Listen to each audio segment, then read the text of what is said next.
Hello, I welcome to UPSC Prelims Chaturya series of SHANTHA Lakshmi IAS Academy, where we will discuss the daily prelims MCQs from the Hindu, Indian Express and PIB.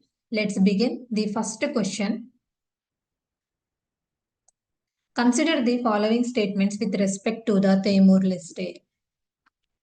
It is an island country in the Southeast Asia. The Timor Sea lies in the north and Western state to the south of the country. Which of the statements given above are correct? One only, two only, both one and two, none. Recently, the Prime Minister of Narendra Modi held a bilateral meeting with President of Timor and discussed ways to further boost ties in various fields. During the meeting, Modi congratulated to him for his country's upcoming membership of the ASEAN, that is nothing but Association of Southeast Asian Nations, and invited him to join the International Solar Alliance and Coalition for Disaster Resilient Infrastructure. India is one of the first countries to establish diplomatic ties with Timor-Leste in 2002. PM Modi reaffirmed India's commitment to build a vibrant Delhi connect. We can find out the location of the Timor-Leste in the map here. About the East Timor, it is an island country in the Southeast Asia, and the eastern lesser Sunda Islands at the southern extreme of the Malay archipelago. The capital of the East Timor was Delhi, and the location is bound by the Timor Sea to the southeast and the Veterinal Strait to the north and Mumbai Strait to the northwest and the Western Timor to the southwest. So the answer is only one, because the Timor Sea lies in the southeast of east, north, and the Western State to the south, north of the country, not the south of the country. Moving to the next question. Which one of the following organization releases the World Employment and Social Outlook Report? Option A, World Bank. Option B, International Monetary Fund. Option C, World Economic Forum. Option D, International Labour Organization. Recently, the ILO releases the World Employment Social Outlook Trends 2024 report. The key highlights of the reports were the ILO's flagship report details the impact of the economic slowdown on the global labor market. The main objective of the report was it covers the extent and the consequence of the labor market disruptions caused by overlapping economic and geopolitical crises. The main focus of the report was it pays a particular attention to the impact of the different crises on the productivity, job quality, and job opportunities, and how this trend risk undermining social justice around the world. According to the latest report of the World Employment and Social Outlook Trend 2024, global unemployment rate is set to increase in 2024 while growing social inequalities remaining concern. Jobless and job gap have both fallen below pre-pandemic levels, but global unemployment will rise in 2024. In India, real wages are positive compared to the other G20 countries. So the answer is International Labour Organization. Moving to the next question. Consider the following islands: Agatti Islands, Sinike Islands, Tilton Island, Rutland Islands, and Bitra Islands. How many of the islands given are a part of Lakshadweep? Only 2, only 3, only 4, all 5. Prime Minister Narendra Modi recent trip to Lakshadweep has encapsulated the islands into national conversation. The islands lies about 400 km of the coast of Kerala in the Arabian Sea. The picturesque islands have long been thought as a hidden gem for Indian tourists.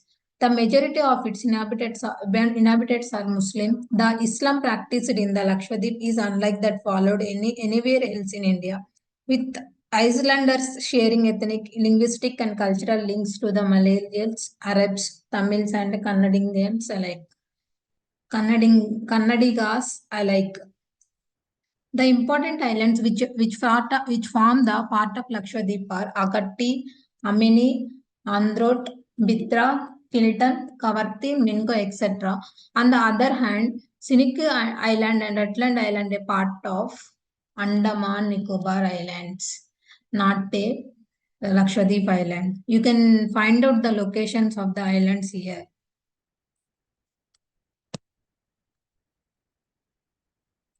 So the answer is only 3. Because Cynic Island and Rutland Island, 2 are Andaman Nicobar Island archipelago. Moving to the next question. With reference to the European Free Trade Association, consider the following statements. India's top export destination in EFTA is Iceland. EFTA countries are part of the European Union. India's exports to EFTA countries during 2020 to 2023 increased as compared to the period of 21 to 22. How many of the statements given above are correct? Only 2, only 1, only 1, only 2, all 3, none. According to a report by think tank Global Trade Research Initiative, Switzerland's policy of allowing tariff-free entry for all industrial goods for all countries significantly limits India's prospects of gains from India and European Free Trade Association free trade agreement that is currently being negotiated. Despite an FTA with the EFTA, Switzerland is India's top export destination in EFTA. And the elimination of the import duties means that India's products will face more competition in Switzerland. EFTA countries are not a part of the European Union. EFTA is an intergovernmental organization comprised of Iceland, Liechtenstein, Norway, Switzerland that promotes and intensifies free trade. So the answer is only 1. Because India's top export destination of the EFTA is not Iceland, Switzerland. And EFTA countries are not a part of European Union. Moving to the next question. Regarding Vibrant Gujarat Global Summit, consider the following statements. The participation of 34 partner countries and delegates from over the 130 countries. This year's summit theme is Gateway to the Future. Which of the statements given above are correct? 1 only, 2 only, both 1 and 2, none. The 10th edition of the Vibrant Gujarat Global Summit was inaugurated in Gandhinagar. About the summit was it is a 3-day event witnessing the participation of 34 countries and delegates from over 130 countries. It will be celebrated 20 years of Vibrant Gujarat as the summit of success. This year's summit theme was Gateway to the Future. The concept of the Vibrant Gujarat Summit was started in 2003. The summit will host the various events including seminars, conferences on globally relevant topics such as Industry 4.0, technology and innovation, sustainable manufacturing, green hydrogen, electric mobility, and renewable energy transition towards sustainability. So the answer is both 1 and 2. Thank you. This is the today's session.